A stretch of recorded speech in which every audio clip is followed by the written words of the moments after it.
Assalomu alaykum o'rtoqlar, aziz do'stlar.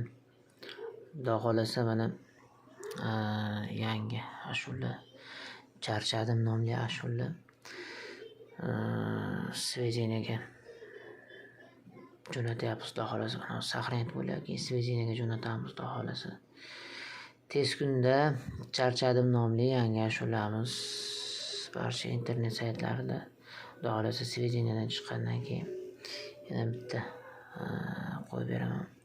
Hozir Svezeniya bo'lyapti, endi bu sir bo'lsin, premyera bo'ladi xudo xolasa. Rasiz bor.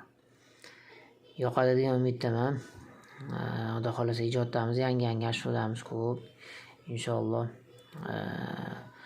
qaro degan ashula ham chiqarganmiz. U ham Svezeniya jarayonida ham xudo xolasa chiqadi. Endi bunisi ham birinchi Charchadim chiqadi, keyingisi qaro chiqadi. Undan keyin xudo xolasa yana yangilik bor. Keyin xudo xolasa 15-chislo kuni Ayyora nomli ashulamiz chiqadi. Uni ham bitta eshitib tinglab baho berasizlar. Sog' bo'linglar, chiqinglar.